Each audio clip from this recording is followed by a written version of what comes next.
The massive alien warship, Eternal Spear, drifted through the dark space between stars. Its metal hull stretched for miles, covered in weapons and armor that could destroy entire planets. Oh. Inside the ship, creatures from different worlds worked.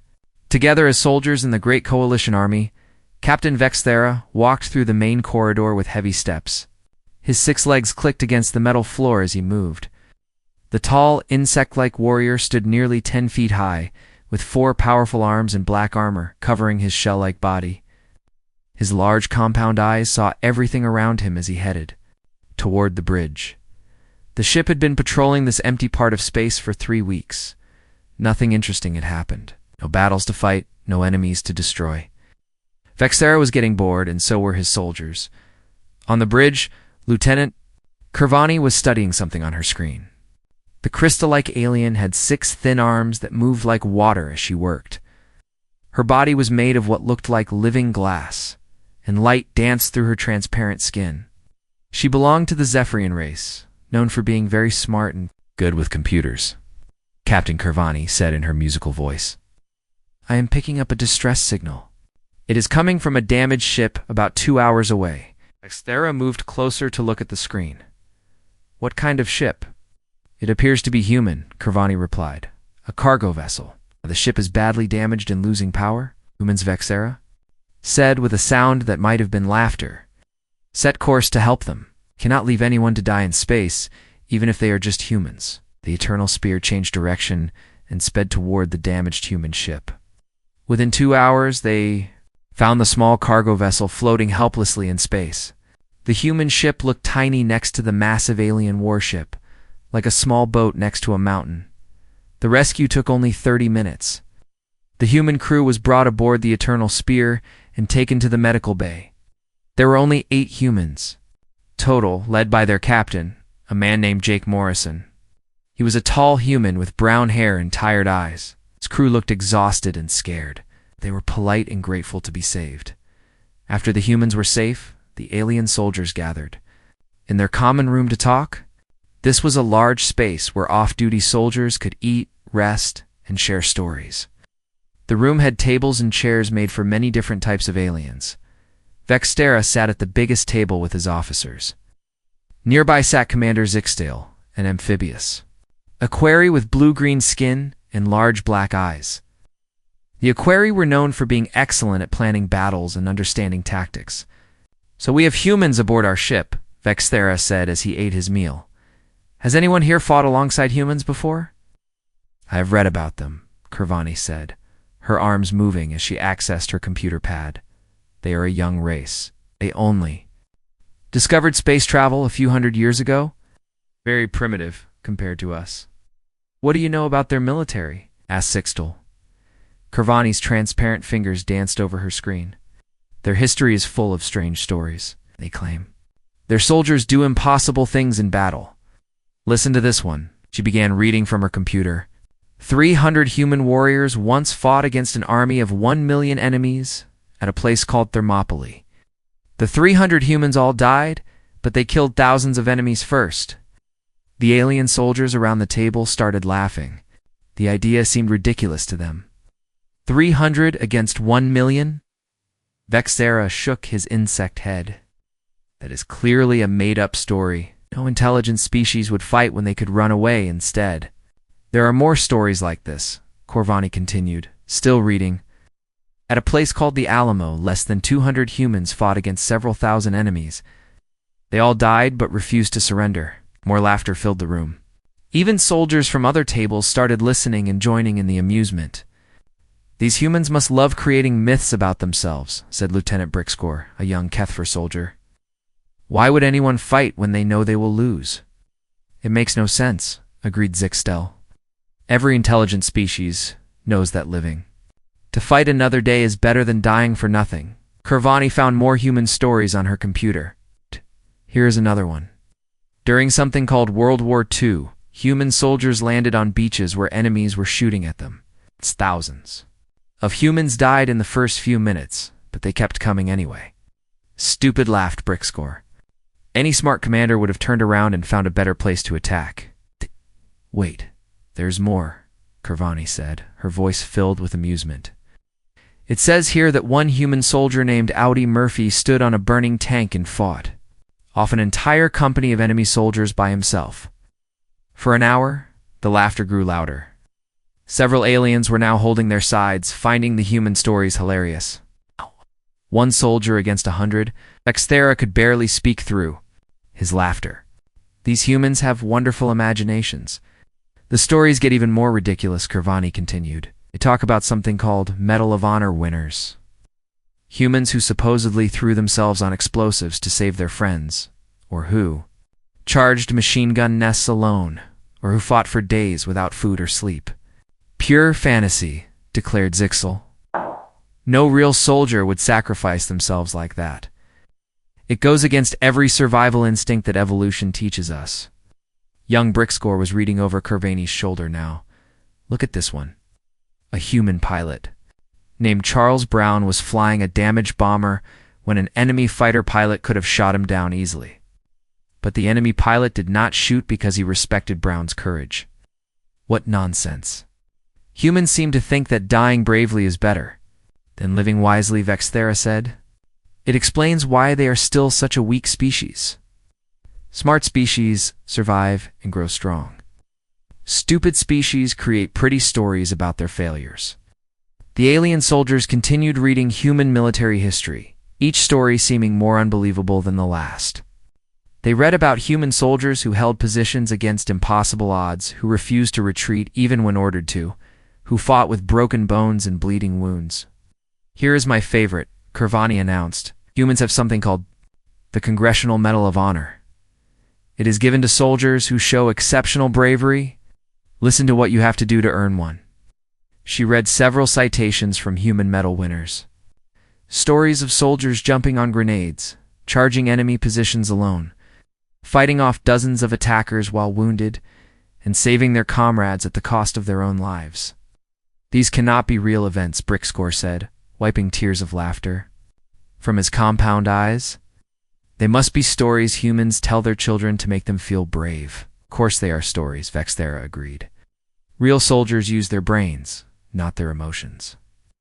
We fight smart, we win battles, we go home alive. That is how civilized species wage war. Imagine if these stories were true, Zixtal said with amusement. Imagine soldiers who actually fought like this. We would all be dead within a week. That is probably why humans are still flying old cargo ships while we have conquered half the galaxy, Kervani observed. They are too busy creating myths to build proper technology.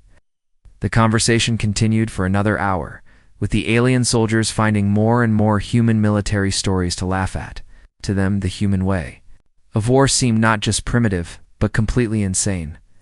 What intelligent species would choose certain death over possible retreat? What kind of soldier would sacrifice their life for abstract concepts like honor or duty? As the evening grew late, the soldiers began returning to their quarters. They went to sleep still, chuckling about human foolishness, confident that they understood the difference between reality and mythology. But in the back of the room, one old alien soldier had not joined in the laughter. Battle Commander Thrakkanen sat alone at a small table, his large aquarii eyes thoughtful and serious. The scarred veteran had listened to every word, but he had not smiled once. Thrakkanen knew something that the younger soldiers did not. He had seen human warriors in battle with his own eyes 15 years ago at a place called Proxima Station. He knew that the stories were not myths at all. They were just Tuesday afternoon for humans. The next morning came quietly aboard the Eternal Spear. Most of the alien soldiers had forgotten about their jokes from the night before. They went back to their normal duties, checking weapons, running training exercises, and maintaining the massive warship. But Battle Commander Thrakkanen had not slept well. The old Aquarii warrior sat in his private quarters, staring at the metal wall. His blue-green skin showed the scars of 40 years in the Coalition military. Some scars came from energy weapons, others from alien claws and teeth. Each mark told a story of survival and battle. Thrakkanen was older than most soldiers, still on active duty. He had joined the Coalition forces when he was young and full of dreams about glory and honor. Now at 63 standard years old, he knew that war was not about glory. War was about doing what needed to be done, no matter how hard it was. He had fought in the Sector 7 rebellion, where 3 star systems tried to break away from the Coalition. He had been there when the Crystal Wars started, watching entire planets turn to glass under alien weapons. He had seen the rise of the Void Reapers and their terrible advance across the galaxy. In all those years of fighting, Thrakkanen had learned something important. The most dangerous enemies were not always the biggest or strongest. Sometimes the most dangerous enemies were the ones who refused to give up, even when giving up made sense. The old warrior stood up slowly, his joints aching from old wounds. He walked to his small window and looked out at the stars. Somewhere among those distant lights was a place called Proxima Station. Most people in the galaxy had forgotten about Proxima Station. The battle there had been 15 years ago, and the Coalition had lost. People preferred to forget defeats. But Thrakkanen remembered everything about Proxima Station. He remembered the smell of burning metal and the sound of human voices on the radio. He remembered watching brave soldiers make the hardest choice anyone could make. A soft chime from his door interrupted his thoughts. "Come in," he called. The door opened, and Commander Zixtel entered. The younger Aquari looked concerned. "Battle Commander, you seem troubled. Is everything well?" Thrakkanen turned from the window. "I am fine, Commander. Just thinking about old battles." "The human stories from last night were quite amusing," Zixtel said with a smile. "I have never heard such silly tales of warfare. Soldiers who fight when they should retreat, warriors who die for meaningless causes. It is hard to believe humans survived long enough to reach space." "Is it?" Thrakkanen asked quietly. Zixtel looked confused. "Sir, nothing, Commander. How are our human guests doing?" "They're recovering well." Captain Morrison asked if they could help with any work while they wait for rescue. I told him that would not be necessary. Humans are not trained for the complex systems on our ship. Thrakkanen nodded slowly. "I see. What kind of work did he want to do?" "Simple things. Cleaning, carrying supplies, helping in the kitchen."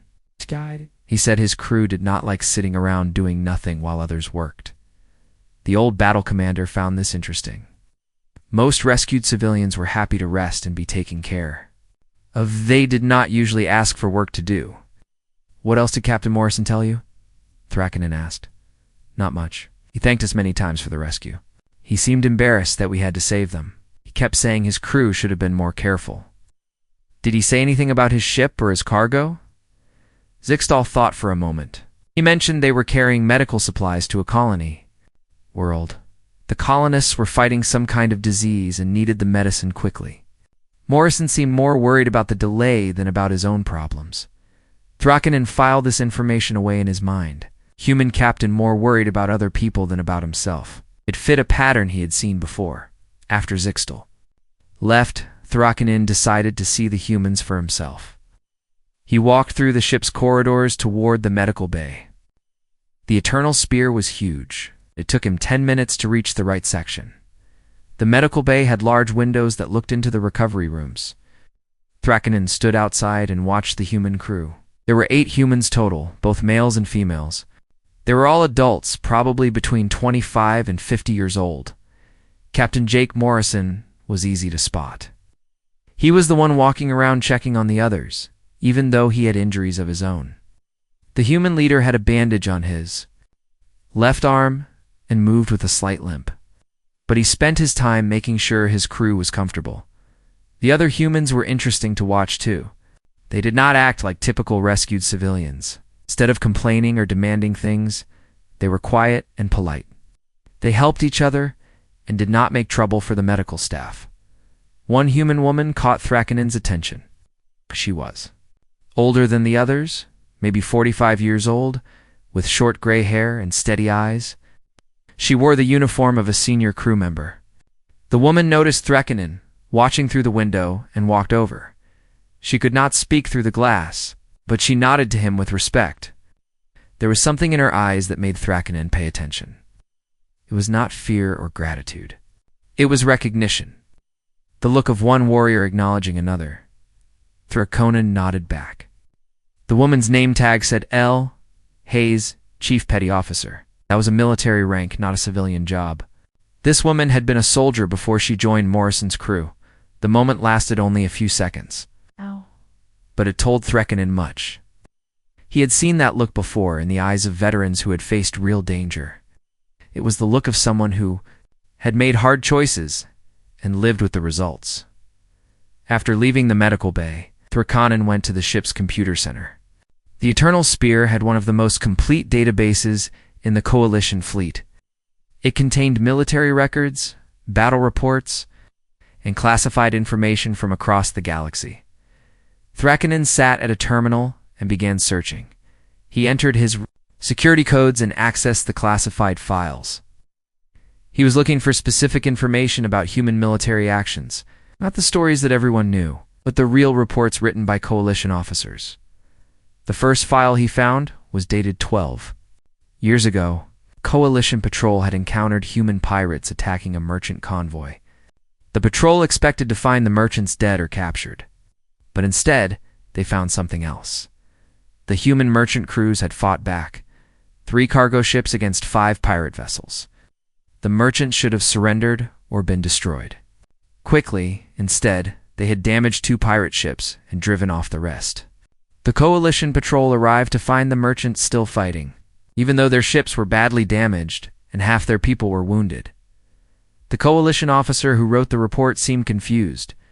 He could not understand why civilians would fight pirates instead of giving up their cargo. The officer noted that the human merchants seemed more angry about the attack than scared of. Threkkinen found another report from 8 years ago. A human colony world had been attacked by raiders. The colony had no military defenses and no way to call for help. When Coalition forces finally arrived, they expected to find the colony destroyed. Instead, they found that the colonists had fought. The raiders in the streets, farmers, teachers, doctors, and shopkeepers had picked up weapons and fought trained soldiers. The colonists had lost many people, but they had made the raiders pay a terrible price. The attackers had finally given up and left. Taking nothing, the Coalition commander who investigated could not explain what he had seen. He wrote that the human civilians had fought like professional soldiers, but with more determination than most professionals showed. File after file told similar stories. Humans fighting when they should have run. Humans refusing to surrender when surrender was logical. Humans choosing death over defeat, time and time again. But the most important file was labeled Proxima Station Battle Report Classified. Threkkinen stared at the file name for a long time before opening it. He had written parts of this report himself 15 years ago. The file contained everything. Tactical analysis, casualty reports, radio transmissions, and video recordings. It was the complete record of humanity's first major battle against the Void Reapers. Threkkinen began reading. Remembering that terrible day when the impossible became real. The day when 200 human soldiers held off 10,000 Void Reapers for 18 hours. The day when human myths became human reality, as he read. Threkkinen remembered the voice of Colonel Pete Collins, the human commander at Proxima Station. Collins had been calm and professional, even when his situation was hopeless. He had never asked for rescue. He had never considered retreat. "We'll hold them as long as we can," Collins had said over the radio. "Make sure the evacuation ships get away safely. That's all that matters." Those had been the last words anyone heard from Proxima Station. When the station fell, the silence was complete. 200 humans had kept their promise. They had held the line until the end. Threkkinen closed the file and sat back in his chair. The young soldiers on his ship thought human courage was mythology. They laughed at stories of impossible heroism and meaningless sacrifice. They were wrong. What they called myths were just memories. What they called impossible was just another day in human military history. The old warrior looked toward the medical bay, where 8 rescued humans waited for help. Tomorrow, there might be another battle, another test of courage. The alarm bells started ringing at 0600 hours, ship time. The loud, harsh sound echoed through every corridor of the Eternal Spear. Red lights lashed as all crew members rushed to their battle stations. Something big was happening. Captain Vexera arrived on the bridge within 2 minutes. His forearms moved quickly over the control panels as he checked the ship's status. Around him, other officers did the same, their faces serious and focused. "Report," Vexeta ordered. Lieutenant Kervani looked up from her sensor station, her crystal body reflecting the red emergency lights. "Long-range sensors are detecting a massive fleet approaching our position. Size estimates suggest at least 300 vessels." "Who are they?" Vexera asked, though he was afraid he already knew the answer. "Energy signatures match Void Reaper technology," Kervani replied. Her musical voice was tight with fear. "They will reach us in approximately 4 hours." Silence fell over the bridge. Every alien present knew what the Void Reapers were. They were the nightmare that haunted every civilized species in the galaxy. The cybernetic monsters that consumed entire star systems and left nothing but empty space behind. Vexthera activated. The ship's communication system. "This is the captain speaking. All hands to battle stations. We have confirmed Void Reaper activity approaching our sector. Prepare for combat operations." Commander Zixtel entered the bridge, his blue-green skin pale with worry. "Captain, our escort ships are reporting the same readings. The enemy fleet is enormous. We count at least 300 Reaper vessels, including several of their largest dreadnoughts." "How many ships do we have?" Vexera asked. 96 coalition vessels total," Zixtel answered. "We are outnumbered more than 3 to 1. Numbers were terrible, but not hopeless. Coalition ships were better designed and had superior tactics. A 3-2-1 disadvantage was bad, but not impossible to overcome." Then Kervani spoke again, and her words made everything worse. "Captain, I am detecting civilian ships in this sector. Colony evacuation vessels, merchant convoys, and passenger liners. There are thousands of innocent people who cannot fight." Now the situation was clear. The coalition fleet could not simply retreat and regroup somewhere else. They had to protect the civilian ships while they escaped. That meant fighting a holding action against overwhelming odds. Vexithera's compound eyes studied the tactical display. The Void Reapers were approaching from the north. While the civilian ships were scattered across the southern part of the sector, the coalition fleet would have to form a battle line between the enemies and the civilians. "Send word to all civilian vessels," Vexthera ordered. "Begin immediate evacuation to the south. All available speed. We will buy them time to escape."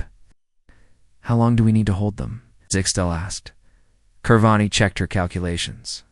"The slowest civilian ships will need at least 6 hours to reach the jump point to safety. The Reapers will be here in 4 hours. That meant the coalition fleet had to hold the line for 2 hours after the battle started. 2 hours against 3 times their number of Void Reapers? Many of the alien soldiers would not survive. In the medical bay, the rescued humans heard the alarm and felt the ship change course. Captain Jake Morrison stood up from his bed, ignoring the pain from his injuries. He walked to the window and could see crew members running through the corridors. "What's happening?" asked Chief Petty Officer Lisa Hayes. "Battle stations," Morrison replied. "Something big is coming." The other humans gathered around Morrison. They were all experienced space travelers and knew what alarm bells meant. Their own ship might be damaged, but they were still trained crew members. "Captain Morrison," came a voice from the doorway. Commander Zixtel entered the medical bay, looking stressed and worried. "I wanted to inform you that we are about to face a large enemy fleet. The battle may be difficult. I wanted to assure you that we will protect you." Morrison stepped forward.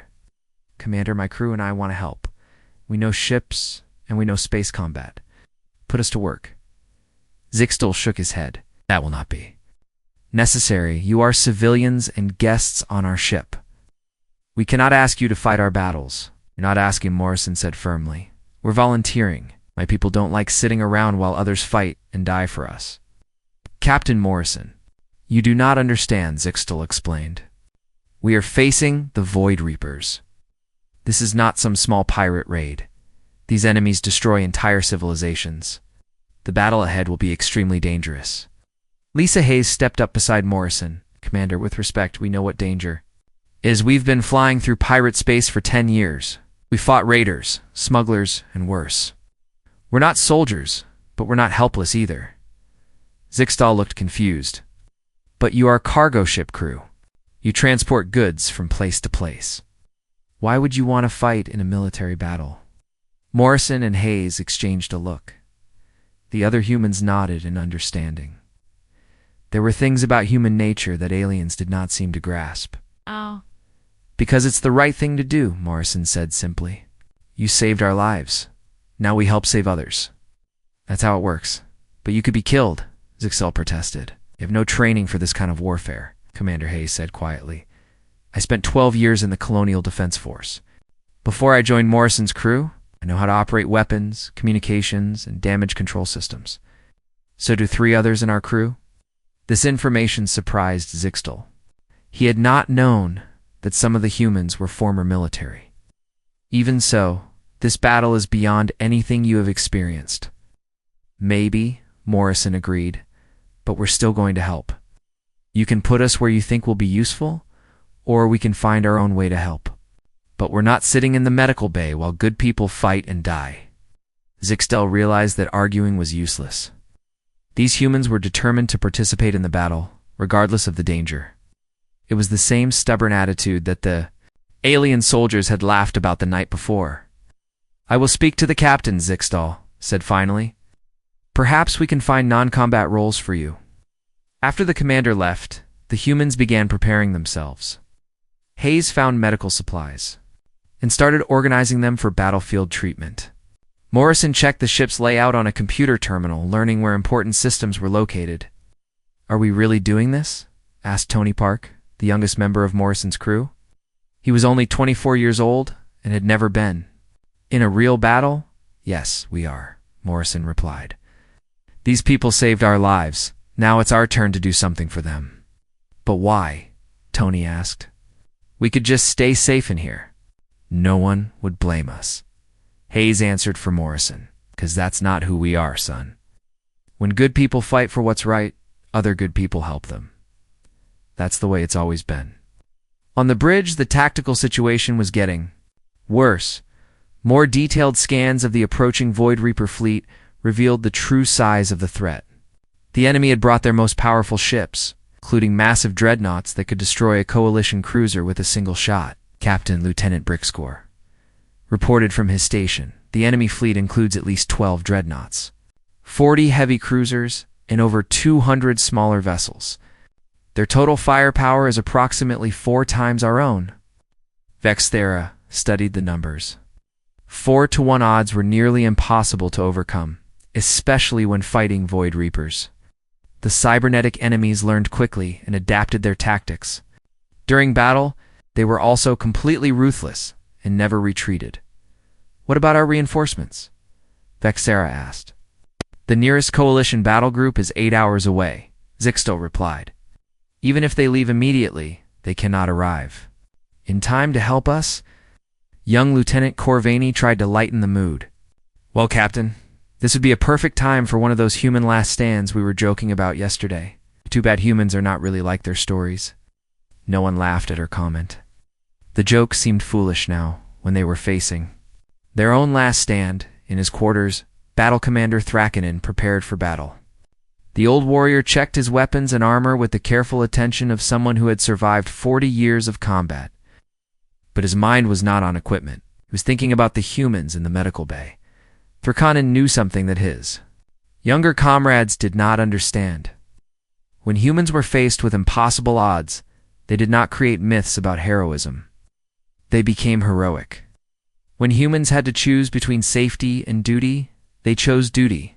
When humans said they would hold the line, they meant it. The battle ahead would test everyone aboard the Eternal Spear. Before it was over, the alien soldiers might finally understand what human courage really meant. In 2 hours, the Void Reapers would arrive. In 2 hours, myths would become reality, and the galaxy would remember why humans never surrendered. The storm was coming, and there was nowhere left to run. The Coalition fleet formed their battle line as the Void Reaper ships grew larger on the horizon. 96 vessels spread across space, their weapons ready and shields at full power. Everyone knew the odds were terrible, but they had a job to do. Captain Vexthera stood on the bridge of the Eternal Spear, watching the enemy approach on the main screen. The Void Reaper ships looked like floating cities of metal and death. Their hulls were black as space itself, covered in weapons that could destroy planets. "All ships report ready for battle," Commander Zixtel announced. "The civilian evacuation is proceeding on schedule." "How much longer do we need to hold them?" Vexthera asked. 2 hours and 15 minutes until the last civilian ship reaches safety," Lieutenant Kirvani replied. 2 hours. It might as well have been forever. In the ship's main dining hall, most of the off-duty crew had gathered for what might be their last meal together. The mood was quiet and serious. Many of the alien soldiers were thinking about home, about families they might never see again. The rescued humans sat at one table near the back of the room. Captain Morrison had convinced the ship's commanders to give his crew small jobs during the battle. They would help with damage control, carry supplies, and assist the medical teams. It was not much, but it was something the alien soldiers tried to eat, but many had no appetite. Fear filled the air like smoke. Everyone knew that most of them would not survive the next few hours. Lieutenant Brixcore sat with his fellow Kethfer warriors, picking at his food. "I heard the humans volunteered to help during the battle," he said quietly. "Yes," replied another soldier. "Strange, considering they are just cargo ship crew. Why would civilians want to fight in a military battle?" "Maybe they do not understand how dangerous it will be," suggested a third alien. Nearby, Lieutenant Kirvani sat with her Zephyrian colleagues. Her crystal body was dim with worry. "I wonder if humans really believe their own stories," she said. "Maybe they think they can actually fight like they're mythical heroes." "Poor creatures," said another Zephyrian. "They will learn quickly that reality is different from fantasy."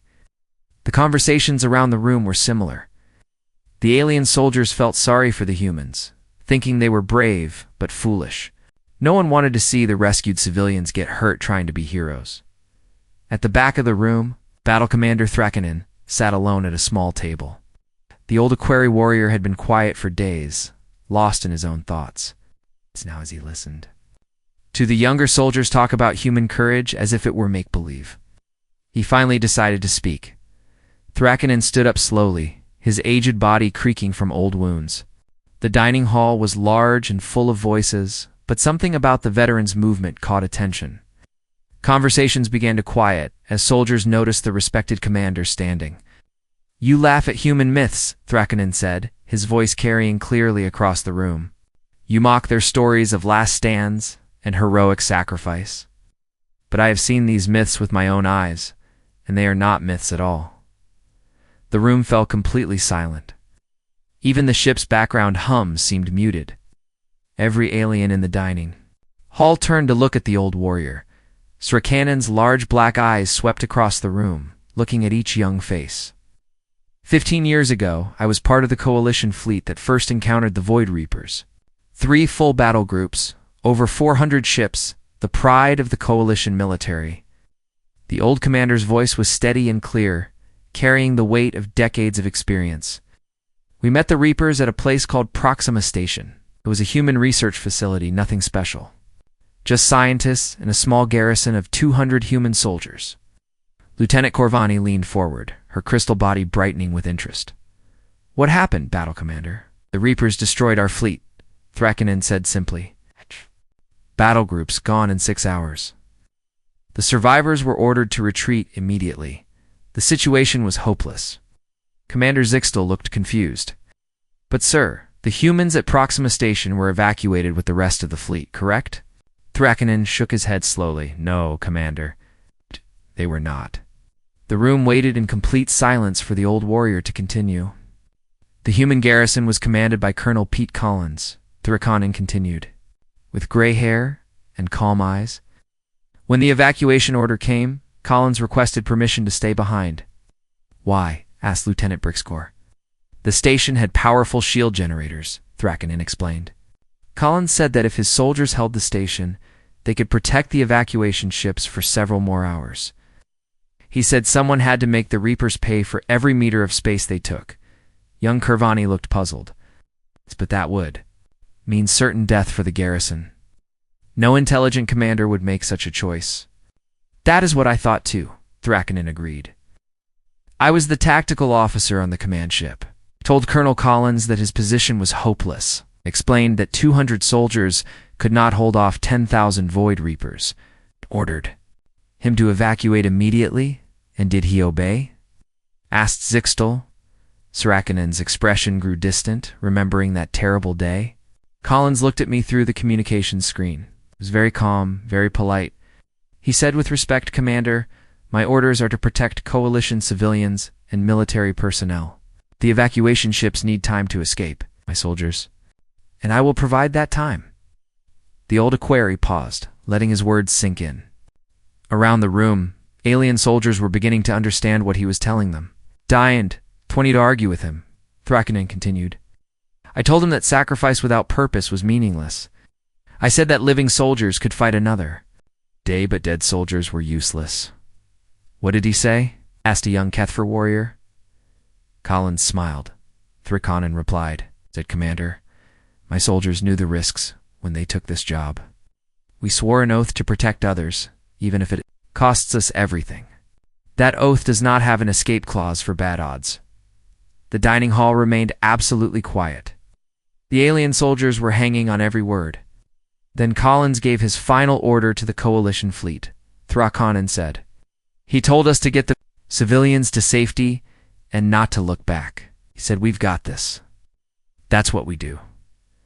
Battle Commander Thrakkanen's voice grew stronger as he remembered the courage he had witnessed.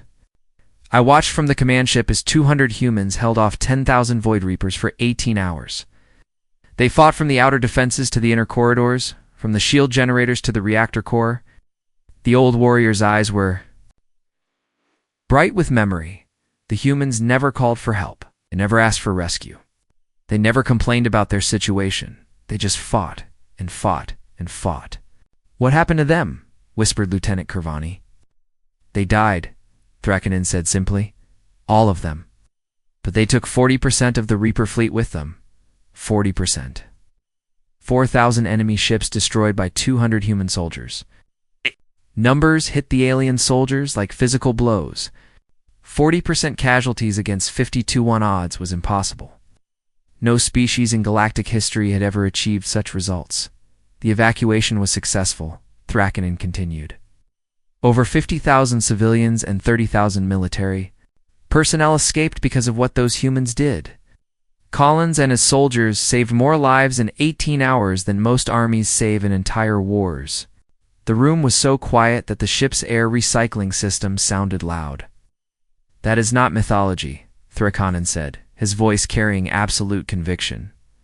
That is not propaganda. That is what humans call Tuesday. The old commander looked directly at the human crew members sitting at their table. Captain Morrison and his people had been listening to every word, their faces serious but not surprised. These humans you see before you, Thrakkanen continued, volunteered to help us fight today. They know the odds, they know the danger, but they offered to help anyway, because that is what humans do when good people need help. Lieutenant Brickscore looked at the humans with new eyes. But they are just cargo ship crew, Chief Petty Officer. Hayes served 12 years in the Colonial Defense Force, Thrakkanen replied. 3 others in their crew are military veterans. Captain Morrison has been flying through pirate space for 10 years, fighting raiders and protecting convoys. The old warrior's voice became gentle but firm. You think human courage is mythology because you cannot imagine choosing death over? Retreat. But humans do not see it as a choice between life and death. They see it as a choice between right and wrong. Battle Commander Thrakkanen sat down slowly. His story finished. The dining hall remained silent for long minutes as the alien soldiers processed what they had heard. Finally, Lieutenant Kirvani spoke, her musical voice filled with wonder. If human soldiers really fight like that, how did their species survive long enough to reach space? Thrakkanen smiled, the first time many of the younger soldiers had seen him show any emotion. Because, Lieutenant, when humans fight for something they believe in, they do not just survive, they win.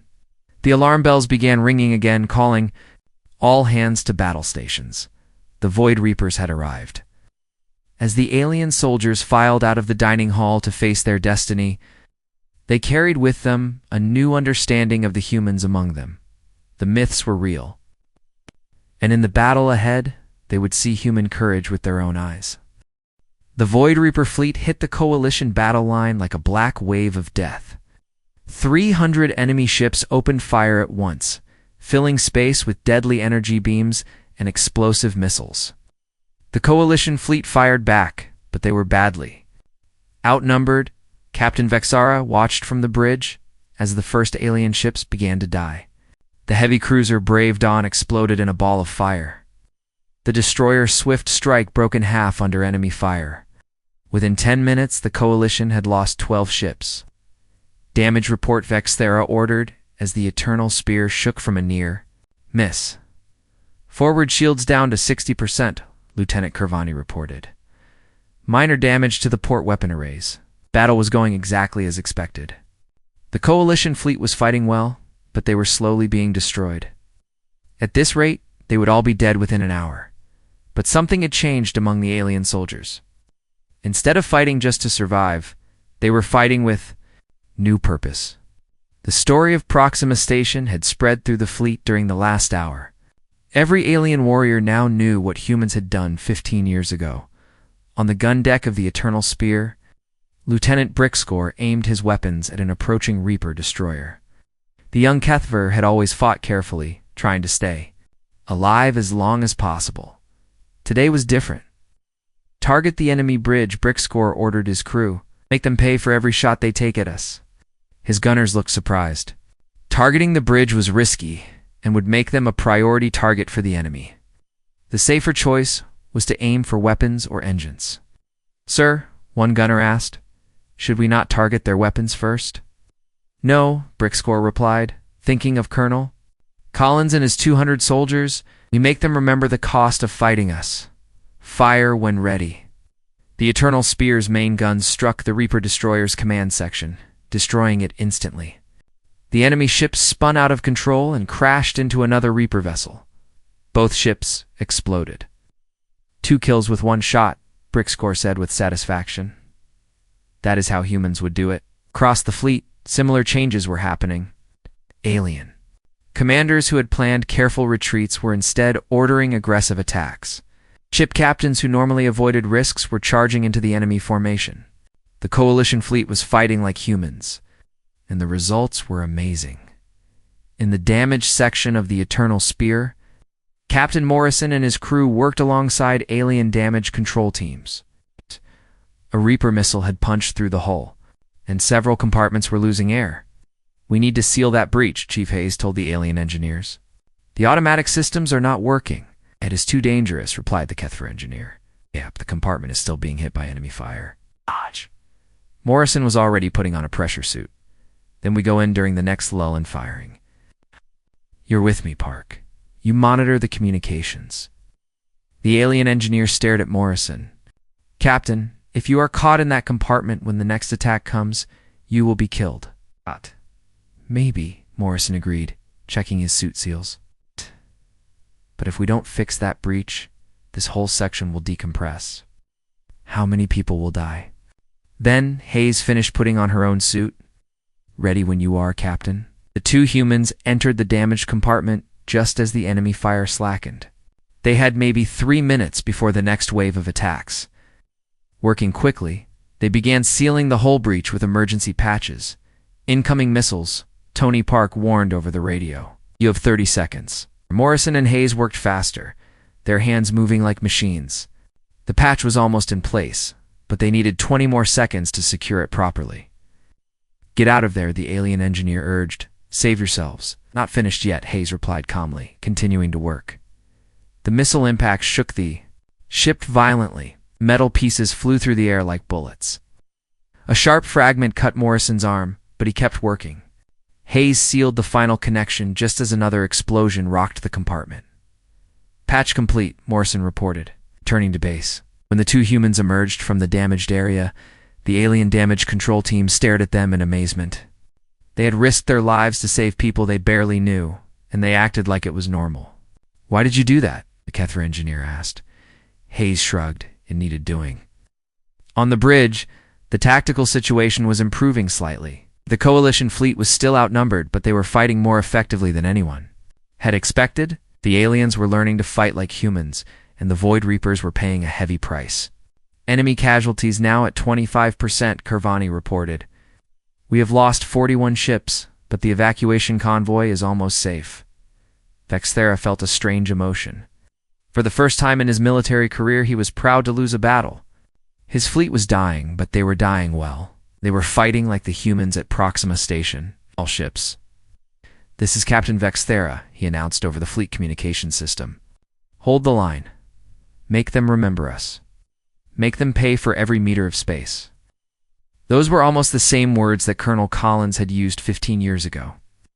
The effect on the coalition fleet was immediate. Ships that had been retreating turned around and charged back into battle. Damaged vessels that should have withdrawn instead moved closer to the enemy.